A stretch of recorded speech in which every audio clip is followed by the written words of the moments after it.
over the last couple of months, I have been making a few mistakes while sourcing. I've shared those mistakes with you, and honestly, I want to stop doing that. So what I've done is I sat down and I wrote down a checklist for how to source smarter. And I'm going to share that with you today. Hi everyone, my name is Leanna, and yeah, today we're going to talk about sourcing smarter. And I'm not talking about sourcing better items or, just sourcing niche items or whatever. We're going to talk about the actual physical act of going out to a thrift store. So before we go, that's where we're going to start, because this is something that I need to remember when I get ready to go out. I want to have more scheduled sourcing time. I don't want to be going, oh, I feel like going to Goodwill today, let's just go. I want to do it smarter. I want to treat it like it's my business to go sourcing, not just that it's my fun time. So before I go, I want to make sure that I follow the stores on social media so I can keep track of sales. That way I don't have to spend as much money the day before I go and the sales the next day. So following stores on social media is a great way to find out when their sales are. Same as loyalty clubs, getting on their email lists. That will help you plan sourcing trips a lot better.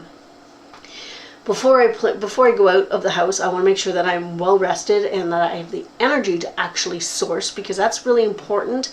If you're tired or feeling grumpy, you're not going to be making the best decisions. And on the same way, you want to make sure that you're not hungry and make sure that you're hydrated. Also, if you're planning a big sourcing trip, be aware of where washrooms will be, because if you're going to be keeping hydrated, you're going to need a bathroom, and not all thrift stores allow you to use theirs, so keep that in mind as well. So what else before you go? You want to wear comfy clothes. Always have to get my notes. Comfy clothes. You want to be comfortable, you want to be dressed according to the weather, so you don't want to be freezing cold, you don't want to be overly hot. Layer yourself. Get a body bag so both hands are free, whatever it is. Also, wear good shoes. As a lover of Converse, and I wear my Converse all the time, they are not the most supportive pair of shoes in the world, and they're not the greatest thing to go sourcing in, especially if it's a longer sourcing day and you're going to be on your feet for a long time. Wearing good footwear will help you go that extra couple of minutes at the thrift store. Plan your route. So this is something that we do anyway, whether we're grocery shopping, we're doing errands or whatever. We always plan our route to sort of do a loop, or to make sure that we're not going from here to there, there. We try to do a loop as much as we possibly can. Another way to start off your trip before you even go is to do some research and try to figure out what is selling now, or what it is that you want to go and look for. Are you shopping for fall and winter right now, or do you want to focus on Halloween and Christmas items? Having a bit of a focus going into each thrift store will help you shop smarter, because it will keep you in the same mindset throughout the day. That doesn't mean ignore the rest of the thrift store.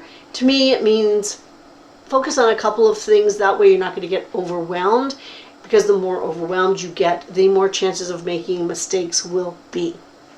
So you're off, you're in your car, you're going to the thrift stores. What can you do while you're there to help you source smarter? So you want to do your comps. Now, I have been sourcing for over 3 years, and there are brands that I just know, and that's all it is, and that's just experience. And I buy them a lot, I sell them a lot, therefore I just know that I know I can pay a certain amount for them. I don't have to do the comp searches on them. However, if I come across a new brand that I'm not 100% aware of, I will do my comp searches. So I know that people will fill their cart, and then go to a quiet place in the store and then do all their comps and do their flaw checking and everything else. I personally do my comp search right then and there, because if it's not a good item to buy, I don't have to do the other step with it. And that means I don't have to put it back either. For me, it just saves me time. It's something that I just feel more comfortable doing. So do your comp searches, especially if you're brand new. Do your comp searches. And that way you get to learn, and you will know. And eventually you'll get into this way that you just know what's good and you know what's not. Not that everybody knows everything. Not that one person will know everything, because you will always be open to learning. Anyway, you also, a couple of things while you're at the thrift store. Check the change room racks, because these items have already gotten picked once, so obviously somebody liked it enough to pick it and it didn't fit, so they left it by the change room rack. Check those racks. You can find some really great items there, and you already have that sort of knowledge that somebody's already picked it once, so chances of somebody picking it again are there. Just make sure that you have permission to check those racks. Some stores don't like you to do that. Most don't mind the change room rack, but some do. Just double check. In that same vein, checking the new racks as they come out of the back. Again, some stores don't touch the new racks. Other stores don't mind. Just find out before you actually start doing it, and treat the employees with respect in that sense. I know for me that I don't necessarily go to the new racks like this, I do kind of glance at them, and if an employee is working on them, I might ask if I can look at it, and whatever they say is what they say. If they say no, then if there's something that sort of caught my eye on that rack, I might just keep an eye on the employee, and when that item actually goes to the rack, and I will go check it then. I have been in an aisle when an employee has been emptying a rack, and she came and put things like 6 feet away from me. I left where I was and went to those new items and checked it then and grabbed some good stuff.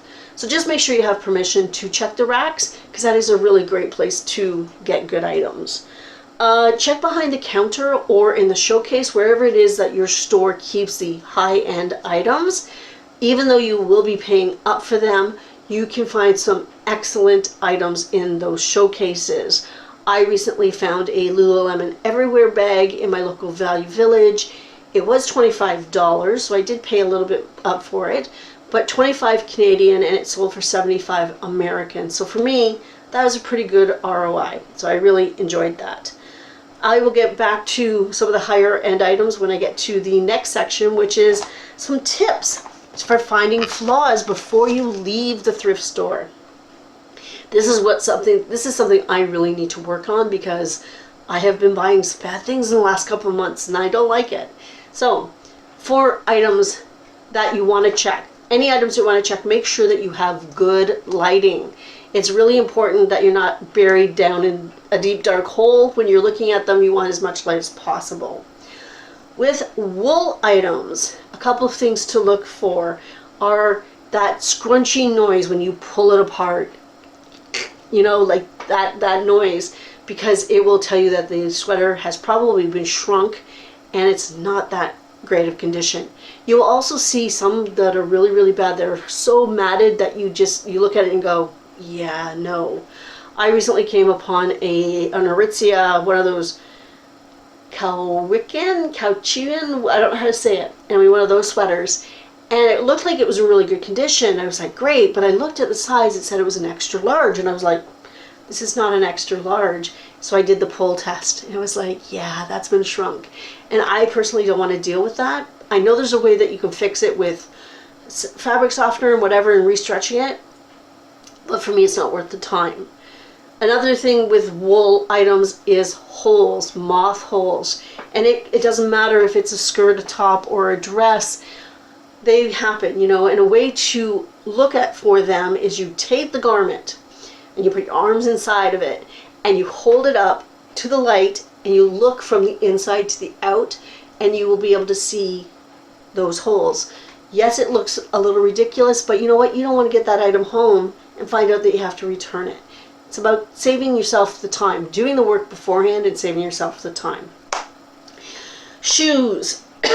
One thing with shoes, especially on high heels, check the heel tips. If the heel tips are worn and they have to be replaced, that's only okay if it's a higher end brand of shoe, where taking them to a cobbler for $10 and getting the heel tips replaced is good. But for lower end brands, it's not worth it. Another thing with shoes is the dry wire. Doing the twist test to see if it makes that sound. That sound is that's a really good sound to hear it's a good sound. You don't want to hear it, but it's a good sound to test. So if you hear that sound, those shoes are no good. Also, when you twist them, you can see if the sole is separating from the shoe. That will see if there are holes. There's ways to check the shoes to make sure they're okay. Always look at the soles and make sure that the soles are in fairly good condition, because if they're run down, nobody's going to want to buy them. Jeans and pants. With jeans and pants, check the crotch area. And unfortunately, I have to say this, outside for any holes or wear, and inside as well for any stains, which, anyway, that's all we're going to say about that. With designer items, so the things that you may find in the showcase or behind the counter, if you think you've come upon a great designer item, a couple of really quick checks. Check the stitching. See if it's messy. If the stitching is messy, chances are that that is a fake item. Designer items have very precise, evenly spaced, neat stitching. They also have absolutely no spelling mistakes on their tags. If your item has a spelling mistake, it is definitely a fake. That one for sure, that's a fake. They do not make those mistakes. They do not make spelling mistakes. I was at my local Value Village a while ago, and I found a Prada sweater, and I looked and I was like, oh, this is cool. And then I looked at the tag and I was like, no. That stitching was so off. It was like, no. So always check your stitching. That is a really good test. I know that it's very hard, especially when you don't know. I don't know designer items very well. When I find something that I think might be a good one, it depends on what the price is, and I do the stitching test and things like that. If it's not too much money, I do take the chance, but I get it authenticated as well eventually. I use Authenticate first, and they do.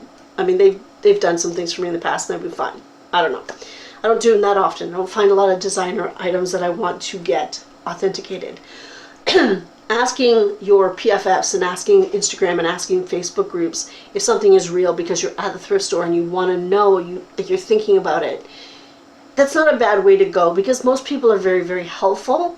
However, they do make mistakes. So don't count on that authentication if you actually buy the item and think it's real. Always get it done by a pro. That'll just cover your butt in the long run. And of course, know what the return policy is on any of the items that you buy. This will help you if you do happen to miss something, or if that item that you thought was a designer is fake. Even though if you buy an item, you get it authenticated and it's fake, you should be going back to that thrift store and telling them, and they should be honoring that return. Absolutely. But I have not been in that position. I don't know what their stance would be, whether or not, I think it should be they honor the return, but I don't know. On big sale days, and this is probably the last, this is the last one we're going to talk about. We're going to talk about big sale days, because I know that my local Goodwill is having a 50% off sale soon. I'm so excited. I usually fill my cart. That sale day is going to be very busy. It's going to be packed. And a couple of things to keep in mind. I like to stay out of everybody's way because I don't like feeling crowded, and there's lots of items to go around, so I don't mind moving around. Stay out of people's way. Don't crowd them. When I fill my cart, I go to a quiet aisle somewhere where it's not so busy, and when I check for flaws, and I do all my checking at that time, I will do my checking for flaws more in depth. I always do a quick cursory one just in case, but when the cart is full on a big sale day, while I'm taking off the hangers, because I always remove my hangers before going up to the cashier, because it saves time. That way the cashier doesn't have to spend as much time with you. You're doing them a service, so it makes them feel good, and the people behind you are liking it because you're not taking forever in the line. But when I take the hangers off, that is when I really do my in-depth check for flaws, and that way I know that everything in my cart should be okay. I still make mistakes, obviously. We've talked about my mistakes before, but I'm hoping that this checklist for me will help me in the long run, that I won't be making nearly as many mistakes, and that will be better for my business. If I have missed anything, or if you have a really great tip, please leave it down below in the conversation. in the comments so we can have a conversation. Anyway, that is it for me today. I hope everybody is having a fantastic week. Thumbs up if you like this content. If you are not subscribed, please subscribe. There is no we doing this. I upload Monday, Wednesdays, and Friday, and that's it. And I hope everybody has a great week. I'll see you next time. Bye, guys.